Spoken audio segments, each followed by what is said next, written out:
আমরা এই ঢাকা শহর অচল করে আমাদের জীবন এই রক্তের রাস্তায় লঙ্ঘিত করে আমরা রাস্তায় পড়ে থাকবো। কেন আপনার বাসা থেকে ফিরে এসে আপনি বললেন আগামীকালকের ভিতরে আমরা 12টার ভিতরে বলবো, কিন্তু এখনো কি সেই দিন আপনাদের হয়নি? আপনারা কেমন মানুষ? আপনারা ওই সব পথ থেকে ছেড়ে আমাদের সঙ্গে রাস্তায় এসে বসুন। আমাদের সাথে তারা তামাশা করে, তারা বলে যে 6 মাস ধরে যে আমরা নীতিমালা তৈরি করতেছি। নীতিমালা তৈরি করতে কি 6 মাস লাগে? তারা কি লেখাপড়া শিখেনি? লেখাপড়া শিখে কি তারা ওখানে বসেনি? একটা নীতিমালা করতে কয় মাস সময় লাগে আপনারা বলেন? নীতিমালা আমরা এখন আর নীতিমালা চাই না। আমাদের ওই শেখ হাসিনা যখন সরকারে ছিল, তার মার নামে, বুড়ির নামে, খালার নামে যে প্রতিষ্ঠানগুলো ছিল তাদের একটাও স্টুডেন্ট বা পরীক্ষাতে লাগেনি।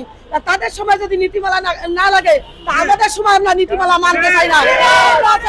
সকল স্বীকৃতি প্রাপ্ত অলিম্পিক শিক্ষা প্রতিষ্ঠানে একযোগের প্রতীক, আমরা কোনো নীতিমালা মানি না। সেই সরকারের আমলে যদি একজন স্টুডেন্ট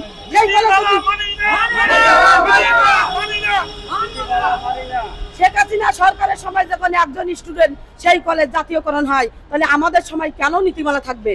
আপনাদের কাছে প্রশ্ন, আমরা নীতিমালা মানে না। আমরা যত স্বীকৃতিপ্রাপ্ত অলিম্পিক শিক্ষা প্রতিষ্ঠান কালকে 12টার আগে পরীক্ষা প্রতীক নাই, আমরা এই ঢাকা শহর অচল করে আমাদের জীবন এই রক্তের রাস্তায় লঙ্ঘিত করে আমরা রাস্তায় পড়ে থাকবো।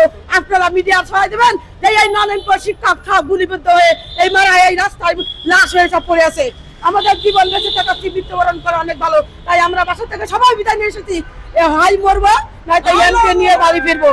এমপি যদি না পাই, এই রাস্তায় আমরা সকলের জীবন দিয়ে এই সরকারকে বুঝিয়ে দিব যে নন এমপি জীবন দিতে পারে। কারণ এই আমাদের বাংলাদেশে এমন একটা নীতি হয়ে যাচ্ছে, কোনো নাচ ছাড়া কোনো দাবি আদায় হয় না।